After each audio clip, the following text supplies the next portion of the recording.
I'm Greg Anderson. I'm here with Gerry Foster. I got that right, Gerry? You It's a tough name to remember.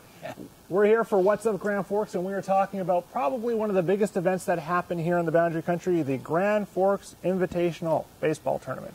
And how long has this been going on, Gerry? This will be the 31st edition of the GFI. Wow, and I can remember the first few. I know I'm getting older. When? So what we're doing here on the website, we're going to do a show every week and talk about a few of the teams.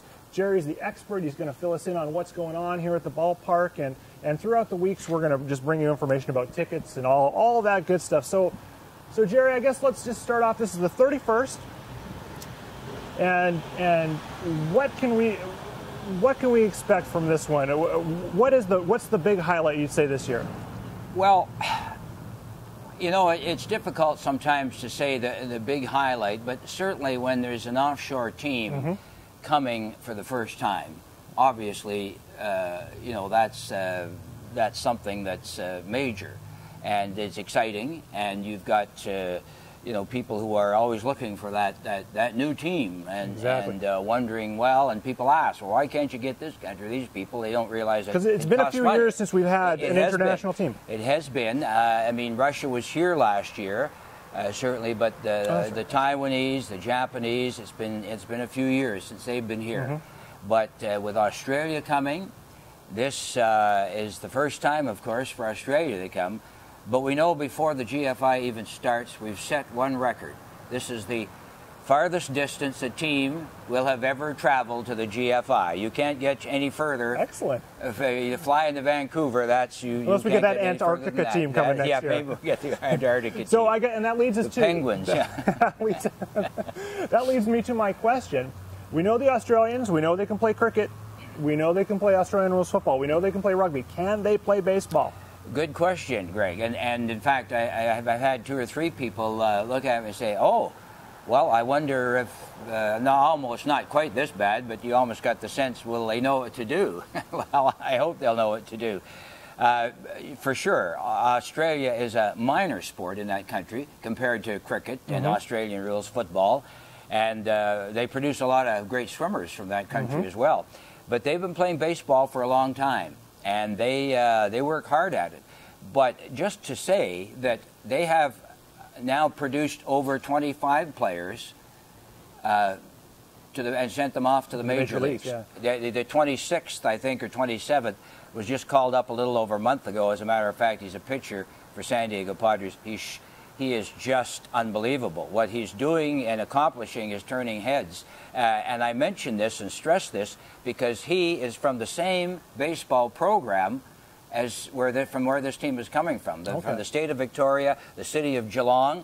As a matter Geelong of fact, Wildcats is their Australian rules football team. Yeah, and as a matter of fact, Josh Spence was actually playing with the Geelong Baycats, the team that's coming here. He was playing with that team in February of this year, just a few months ago. Oh. He was home because, you know, opposite seasons, of course, our winter, their summer, and he suited up and played a few games with the Baycats. So you can see how excited the players were when he was called. So essentially, we know if a guy of that caliber is playing on a team, the other guys are no slouches. So we can expect a really competitive team from Australia. For sure. They've had one guy, Sam Gibbons, who just signed a month ago by the Minnesota Twins. Okay.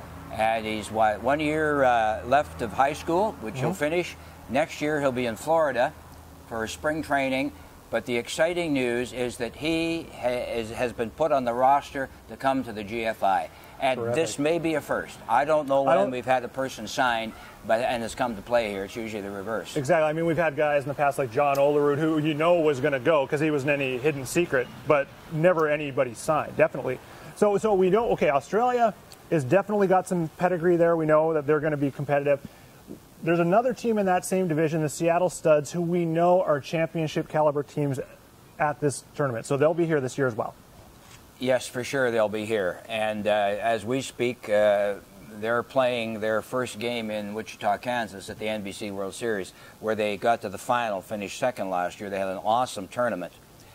The Seattle Studs, when you think of the Seattle Studs, for me, and being at the GFI and following semi-pro baseball for many years now, I would almost go out on a limb to say that the Seattle Studs, over the last century, if you were to pick the finest semi-pro amateur baseball organization in the United States, in all of North America, I think I would say the Seattle Studs. Big words from Gerry Foster. Wow. So we've got 2 teams there. Now I want to talk about a third that I'm not very familiar with in terms of the tournament history. These are the Langley Senior Blaze.